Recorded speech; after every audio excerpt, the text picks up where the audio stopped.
দেখতেছি মাছের সব মিষ্টি, বিভিন্ন আইটেমের মিষ্টি, 12 কেজি 13 কেজি ওজনের মিষ্টি বিক্রি করতেছে এনারা। আসসালামু আলাইকুম।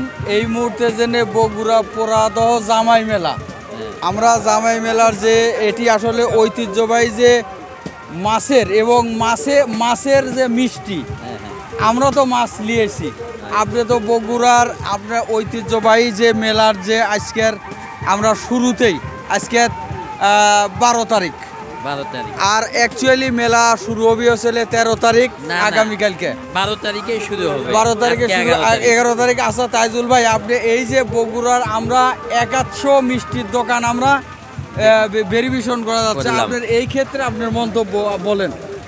আসসালামু আলাইকুম। এই ক্ষেত্রে এনে বগুড়া পোড়াদহ জামাই মেলাতে আমরা এসেছি মাছ নিয়ে। এখানে আসে আমরা এখন মিষ্টির দোকানে দেখতেছি মাছের সব মিষ্টি, বিভিন্ন আইটেমের মিষ্টি, 12 কেজি 13 কেজি ওজনের মিষ্টি বিক্রি করতেছে এনারা।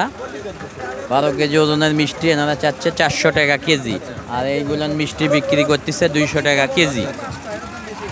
এই দেখে আমাদের খুব ভালো লাগতেছে। আচ্ছা ছোট ভাই, আমি একটু তাহলে কথা বলি, এটা আপনারা আইটেম লিখেন কতটি মিষ্টির এই মুহূর্তে জানেন? 20-30টা আইটেম আছে। 20-এর থেকে 30টা আইটেম, 20-এর থেকে 30টা আইটেম আছে নাকি? আচ্ছা, এখন কথা হচ্ছে যে আপনারা একটা দোকানে কত মন মিষ্টি নিয়েছেন? আমাদের এই দোকানে তাও প্রায় 40 মনের মতো মিষ্টি আছে। 40 মনের মতন। তাহলে এই বগুড়ার এখন মিষ্টির দোকান কত, এটা কি বলতে পারবেন এই জায়গায় মেলার? হ্যাঁ, তাও আপনার 80 থেকে 90টা হবে মিষ্টির দোকান। 80 থেকে 90টা মিষ্টির দোকান, শুধু এরকম বড় দোকান।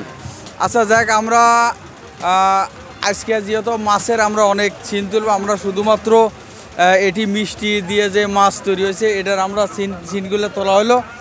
আমার সাথে আছে তাইজুল ভাই, বগুড়ার মাস্তান।